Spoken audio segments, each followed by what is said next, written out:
Senhor presidente, senhoras deputadas, senhores deputados, eu subo a essa tribuna com muita honra para representar uma indicação da bancada do Partido Comunista do Brasil, do PCdoB. E faço aqui a defesa de uma Câmara dos Deputados independente e democrática. Acredito que, nesse momento, o Brasil acompanha a eleição do novo presidente da Câmara dos Deputados. E nós, mais que observarmos a dinâmica estrita da casa, temos que olhar para a realidade política, econômica e social do Brasil.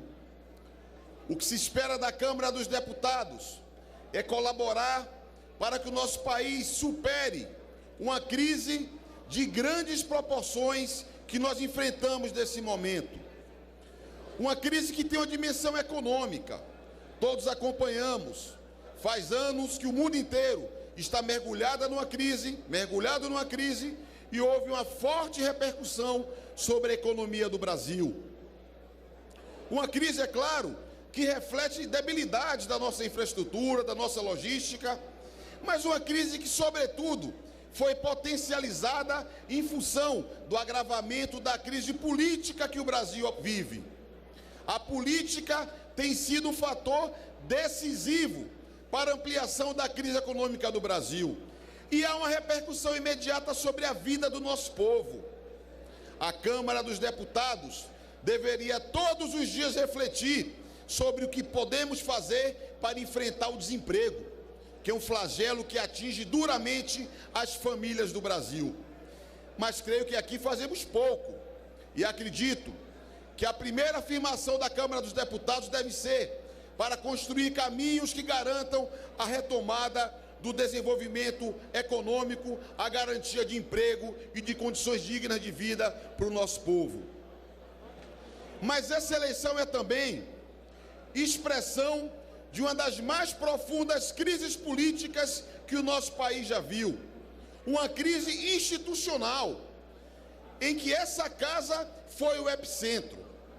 Hoje, nós voltamos às urnas para eleger um presidente, porque, apesar da demora, felizmente, o presidente réu foi afastado e nós podemos eleger um novo comando para restabelecer as condições políticas do comando dessa casa. Eu considero que essa crise política grave do Brasil, ela é potencializada porque nós quebramos a ordem institucional do nosso país. Nós quebramos o Estado democrático de direito, quando esse plenário, no último dia 17, violando a Constituição, afastou a legitimamente eleita presidenta da República, Dilma Rousseff. Eu considero que a Câmara deve enfrentar um processo duro que o Brasil atravessa de negação da política. E muitas vezes nós colaboramos com a negação e com o desgaste da política, seja por práticas antiéticas, seja por agendas obscurantistas, que desmoralizam essa casa perante a população do nosso país. Por isso, eu creio que a Câmara dos Deputados deve ser parte da superação dessa grave crise política do Brasil e deve jogar papel para restabelecer a ordem democrática. Aqui vale uma reflexão sobre a própria dinâmica da casa.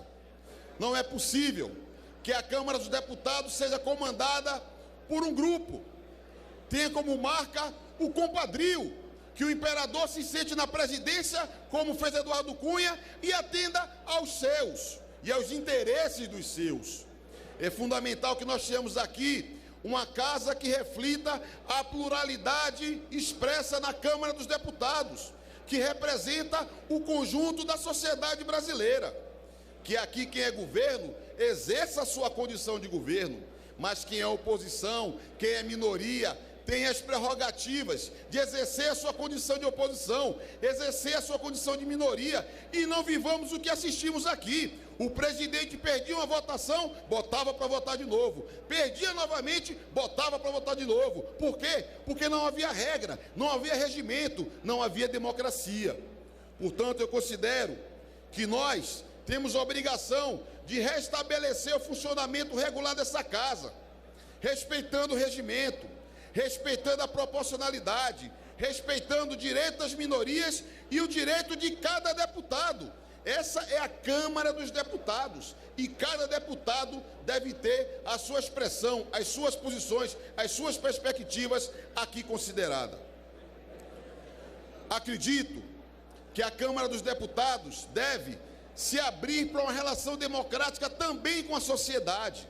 A Câmara deve liderar um diálogo social e não se fechar atendendo interesses de corporações ou de uma ou outra instituição.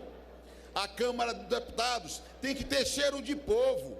Temos que acabar com essa história de galerias fechadas. Temos que acabar com essa história de impedir que o povo trabalhador simples possa circular pelos corredores, expressando as suas posições, expressando os seus desejos e as suas necessidades. Eu considero que a Câmara dos Deputados deve afastar a agenda retrógrada que, por vezes, a liderança de Eduardo Cunha e do governo de Michel Temer tenta impor a essa casa. Temos que impedir regressos, impedir a retirada de direitos dos trabalhadores. A Câmara tem que impedir a reforma da Previdência que ataca duramente os aposentados pensionistas do Brasil. Temos que impedir o absurdo que surge, empresários falando de jornada de trabalho de 80 horas. 80 horas. Está em risco conquistas de décadas alcançadas pelos trabalhadores do nosso país. E a pauta que deve vir para cá não é de teto de gastos. A pauta que deve vir para cá é da reforma urbana, para garantir mobilidade, condições dignas de vida para o nosso povo, garantir moradia para o nosso povo. É a pauta da reforma agrária, que é uma dívida secular que o país tem com os trabalhadores do campo. É a pauta da democratização dos meios de comunicação, rompendo com os monopólios que controlam o acesso à informação no Brasil. É a pauta da reforma política democrática. Não essa reforma que meia dúzia querem fazer para excluir partidos que têm extrato democrático, mas é uma pauta de reforma política para dar protagonismo à sociedade brasileira, aumentar as liberdades políticas. A Câmara deve debater reformas que signifiquem mais conquistas para o Brasil, ampliação da nossa democracia, mais direitos para o nosso povo. Eu considero, e assim o nosso partido entendeu ao apresentar a nossa candidatura, que aqui nesse plenário seria importante ecoar as vozes de milhares de brasileiros que foram às ruas em defesa da democracia e defender a democracia que nos traz nesse momento a essa tribuna, para que nós possamos deixar registrado, seja para os meninos e meninas que ocupam escolas e universidades, as mulheres que defendem a sua liberdade, o direito ao seu corpo, o direito inalienável das mulheres, que algumas propostas obscurantistas aqui tentam interferir. A Câmara dos Deputados tem que ouvir e ver a realidade da juventude negra pobre da periferia do Brasil, que é vítima de um genocídio. Nós temos que nos abrir para perceber a violência que é praticada contra a comunidade LGBT, contra a homofobia, que existe muito forte no Brasil. Poderia falar de muitos temas do século XXI. Não manter a agenda do século XIX, que é o que alguns pretendem impor. E o nosso esforço vai ser abrir a Câmara dos Deputados para dialogar com a sociedade brasileira.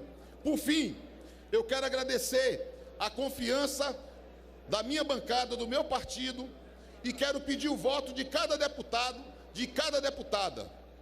Eu conheço muitos deputados aqui, da época que estive no governo do presidente Lula, e pudemos construir muitas parcerias. Eu conheço muitos deputados aqui que convivemos no último período, construindo relações de solidariedade, companheirismo, amizade, e quero pedir o voto de confiança de cada um de vocês, para que nós possamos construir uma outra perspectiva de comando da Câmara dos Deputados. Por isso, em nome da renovação da Câmara, da independência e da democracia, eu peço o voto de cada deputado, cada deputada. Muito obrigado.